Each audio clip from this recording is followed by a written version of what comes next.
Hello friends, most welcome to my channel. आज मैं লৈ আনিছোঁ একেবাৰে কম সময়ত বনাব পৰা পনীৰ আৰু মেথি পৰঠা। আহকচোন চাওঁ। এয়া মই 2 কাপ ময়দা লৈ লৈছিলোঁ। এনেদৰে আপুনি 2 কাপ ময়দা লৈ ল'ব আৰু আপোনাৰ পৰিমাণ অনুযায়ী ল'ব। অকমান নিমখ দিছোঁ আৰু কসুৰি মেথি 2 চামুচ আৰু ৰিফাইন তেল ডাঙৰ চামুচেৰে 2 চামুচ দিব। আৰু এতিয়া মই ময়দাখিনি ভালদৰে মাৰি ল'ম। ইয়াত আপুনি অকমান বেকিং পাউডাৰ দিব আৰু ভালদৰে মিহলাই ল'ব আগতে।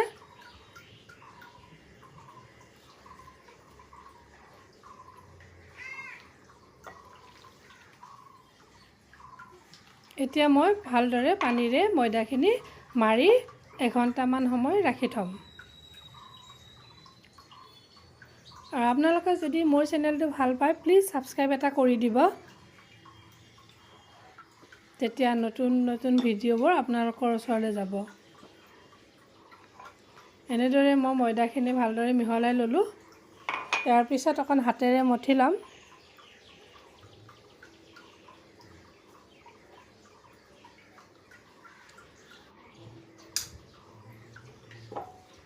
এইটো খুব সোনকালে আৰু বনাই আপুনি ৰাতিপুৱা ব্ৰেকফাষ্টত খাব পাৰে বা আলহী আহিলেও দিব পাৰে। এনেদৰে মই ময়দাখিনি বনাই ৰাখি থৈ দিম কিছু সময়।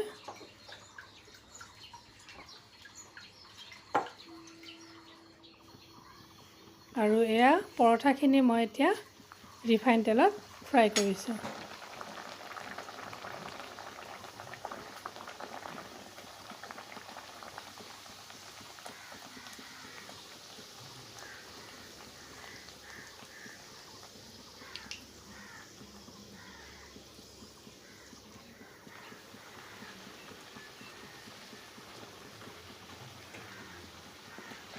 এনেদৰে খুব ধুনীয়াকৈ ফুলি ফুলি উঠিব। আপুনি ৰেষ্টুৰেণ্টৰ নিচিনা পৰঠাখন নিজে বনাই খাব পাৰিব।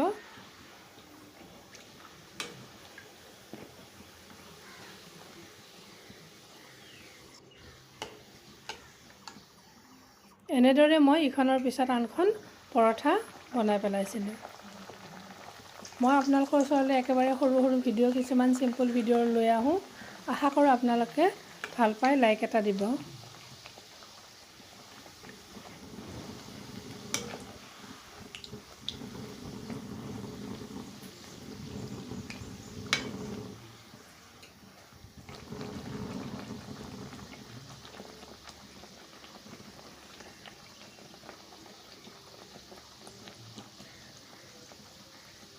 এয়া মোৰ পৰঠাখিনি হৈ গ'ল।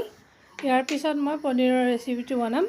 অকণমান ৰিফাইন তেল আপুনি এনেদৰে ৰিফাইন নাইবা মিঠাতেলত পনীৰখিনি ফ্ৰাই কৰিব পাৰে। এয়া মই পনীৰখিনি ফ্ৰাই কৰি থৈ দিলোঁ আৰু সেইখিনি অইলতে মই পিঁয়াজখিনি দি দিম।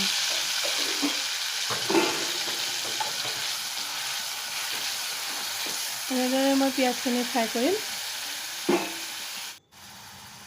অকণমান হালধি দিছোঁ, এয়া নিমখ দিছোঁ আৰু আপুনি আধা চামুচ চেনিও দি দিব। আৰু বিলাহী নিমখৰ সৈতে আপুনি ভালদৰে ফ্ৰাই কৰি ল'ব। বিলাহীখিনি দি কিছু সময় ফ্ৰাই কৰিব যাতে বিলাহীখিনি একেবাৰে কোমলি যায়।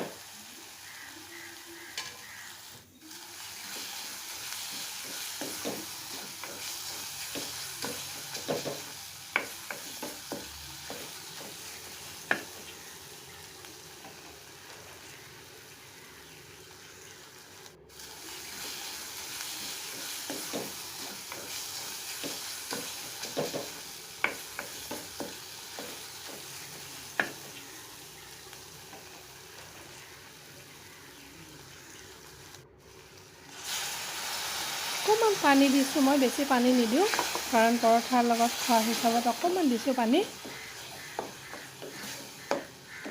ইয়াৰ পিছত আপুনি ঘৰত যি আছে দৈ নাইবা ক্ৰীম দিব পাৰে। মই কিন্তু দৈ দিছিলোঁ।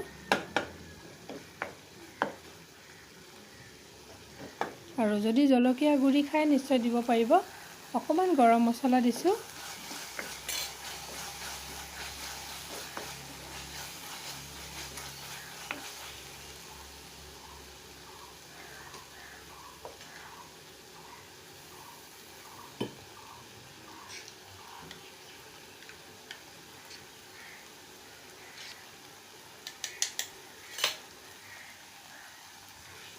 আৰু এয়া দৈ আধা কাপ।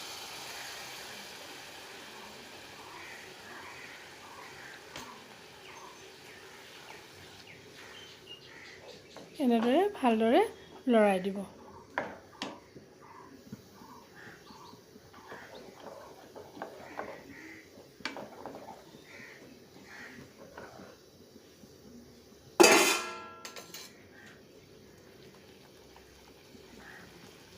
এয়া মই ফ্ৰাই কৰি থোৱা পনীৰখিনি ইয়াতে দি দিলোঁ।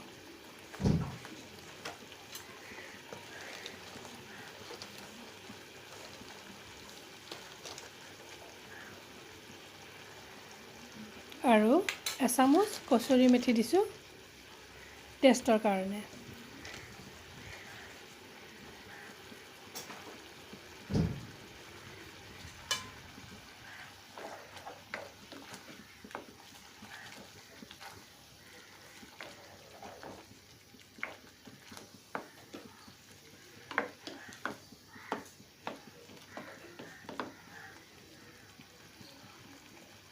এতিয়া কিছু সময় থকাৰ পিছত পনীৰৰ আঞ্জাখিনি খাবলৈ ৰেডি হৈ যাব।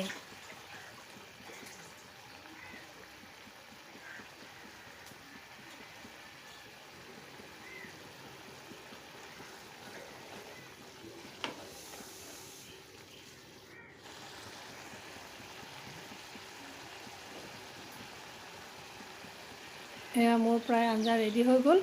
আশা কৰোঁ আপোনালোকে মোৰ ৰেচিপিটো ভাল পাব আৰু নিশ্চয় লাইক এটা দিব নাপাহৰিব। ধন্যবাদ। আৰু গৰমে গৰমে পৰিৱেশন কৰক।